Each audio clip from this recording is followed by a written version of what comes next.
नमस्कार, मैं कमलेश कबीर आपका एक बार फिर स्वागत करता हूं इस नए एपिसोड में। आज के इस एपिसोड में हम बात करेंगे स्वाति मालीवाल की।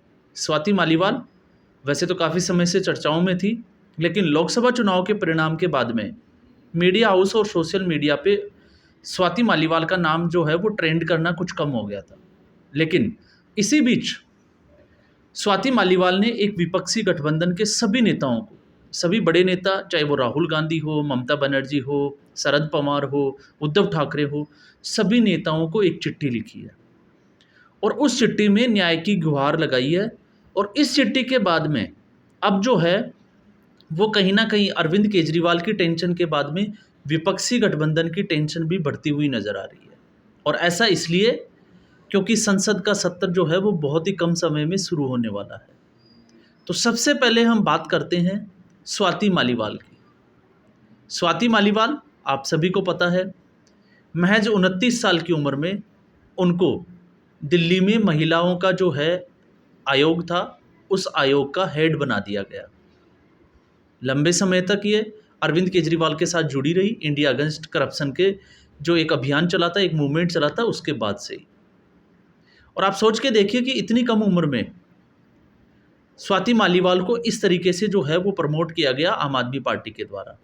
तो इससे एक अंदाजा आप लगा सकते हैं कि अरविंद केजरीवाल के ये कितने करीब रही होगी। और उसके बाद में स्वाति मालीवाल ने यह दावा किया कि उन्होंने अपने 10 साल के कार्यकाल में लगभग 1,76,000 के आसपास जो महिलाओं के जो मुकदमे थे उनको सॉर्ट आउट किया है, उन समस्याओं का समाधान किया है।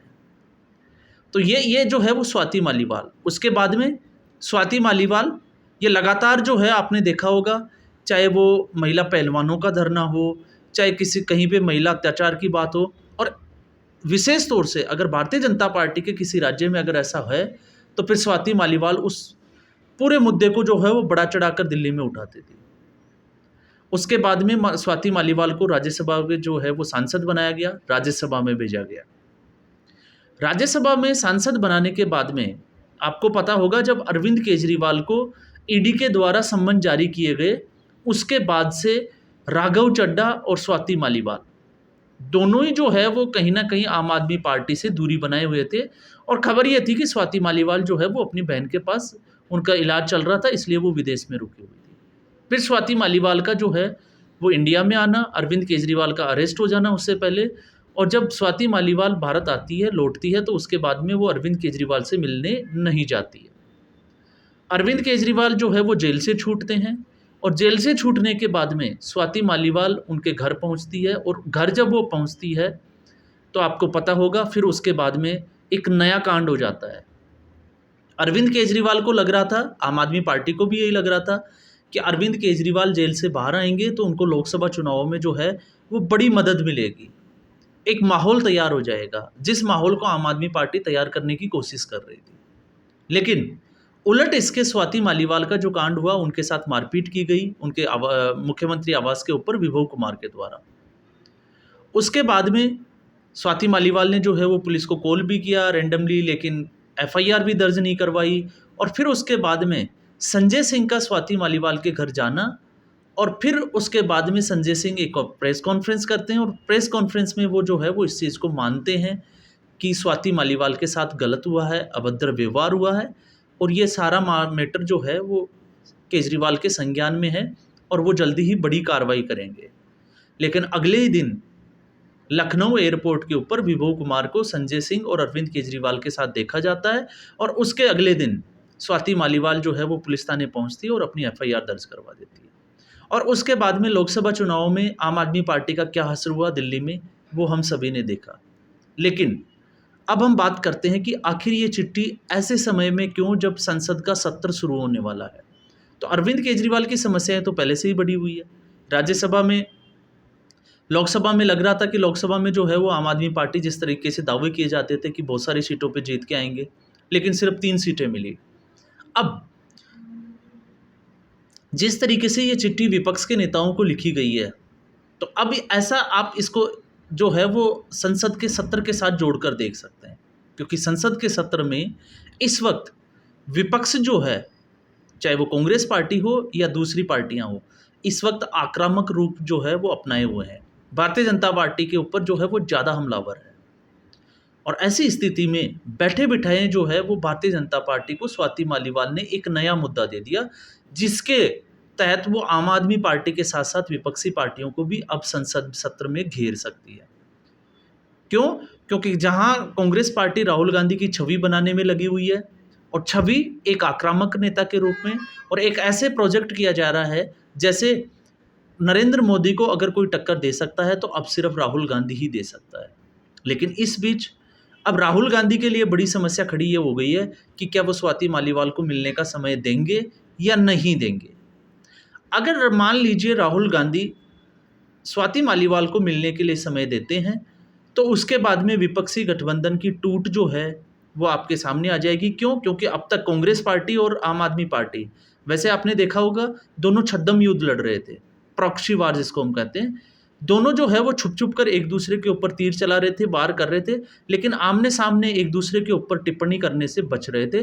चाहे वो राहुल गांधी की बात करें, चाहे अरविंद केजरीवाल की, चाहे वो लोकसभा चुनावों की रैलियों की बात करें या लोकसभा चुनावों के परिणाम की बात में। हालांकि बाद में खबरें जो है वो बहुत कुछ कह गई थी।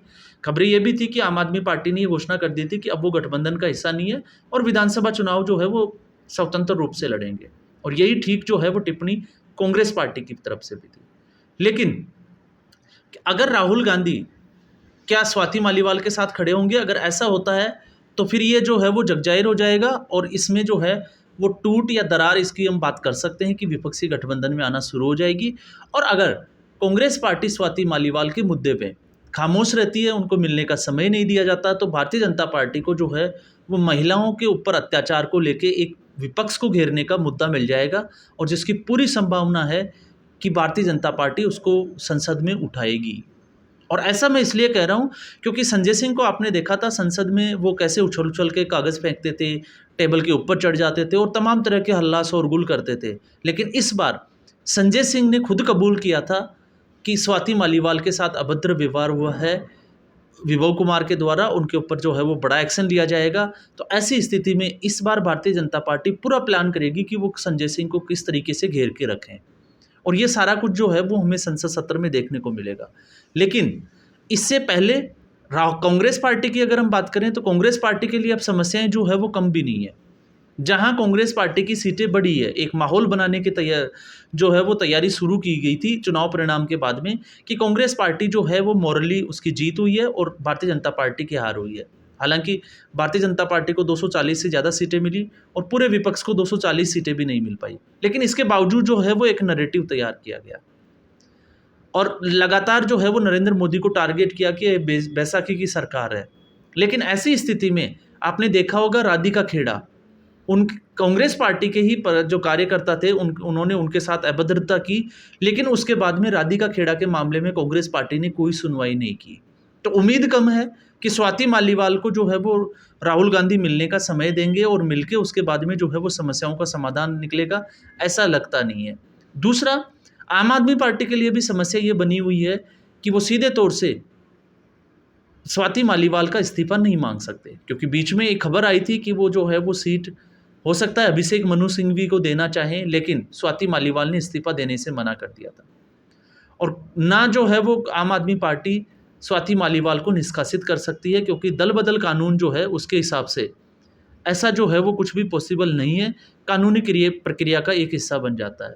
तो आम आदमी पार्टी का हमने देखा विभव कुमार, जो एक जिसको हम कहें कि अरविंद केजरीवाल के अलावा अगर कोई आम आदमी पार्टी की सरकार चला रहा था पर्दे के पीछे रखे तो वो विभव कुमार थे, और विभव कुमार अब जो खुद है वो तिहाड़ जेल के अंदर बंद है। तो अरविंद केजरीवाल की समस्याएं तो पहले से ही बहुत ज़्यादा जो है वो बढ़ी हुई है। अरविंद केजरीवाल अंदर है, विभव कुमार जो पार्टी की सारी एक्टिविटी को अपने जो है वो नज़र बनाए हुए था वो उनके साथ अंदर है। तो अब आम आदमी पार्टी को लीड कौन करे, क्योंकि अभी हमने देखा है संजय सिंह फिर भी प्रेस कॉन्फ्रेंस कर रहे हैं, लेकिन राघव चड्ढा अभी भी जो है वो खुल के जिस तरीके से वो पहले करते थे अब उस तरीके के जो है उनकी कोई टिप्पणी और प्रेस कॉन्फ्रेंस हमें देखने को नहीं मिल रही है। ऑलरेडी अरविंद केजरीवाल की सरकार दिल्ली में जो है वो पानी की समस्याओं में जो है वो जूझ रही है, लगातार उनके ऊपर आरोप लगे हुए हैं, और साथ में दिल्ली की जनता जो है अब वो भी आम आदमी पार्टी को पानी भर भर के कोस रही है, उस हिसाब से काम कर रही है। तो ये दोनों समस्याएं, अब इसमें देखना ये होगा कि राहुल गांधी इस चिट्ठी का क्या जवाब देते हैं। वो जवाब देते भी हैं या नहीं देते हैं, क्योंकि राहुल गांधी के ऊपर भी बड़े आरोप लगे हुए हैं कि वो अपनी ही पार्टी के कार्यकर्ताओं को भी मिलने का समय नहीं देते थे। तो ये तो आम आदमी पार्टी की कार्यकर्ता है, आम आदमी पार्टी की सांसद है, क्या इनको मिलने का समय देंगे? और अगर इनको मिलने का समय देंगे तो क्या फिर अरविंद केजरीवाल के साथ वो गठबंधन का जो धर्म है उसको निभा पाएंगे? ये देखना जो है वो ज़रूरी हो जाएगा। और उसके बाद में भारतीय जनता पार्टी इस मुद्दे को जो है वो कैसे एक बड़े लेवल का मुद्दा बनाएगी संसद सत्र में, वो देखना जो है वो बाकी है। तो आज के एपिसोड में इतना ही। उम्मीद करूँगा आपको ये वीडियो पसंद आया होगा। लाइक करें, वीडियो को शेयर करें और चैनल ज़रूर सब्सक्राइब करें। धन्यवाद।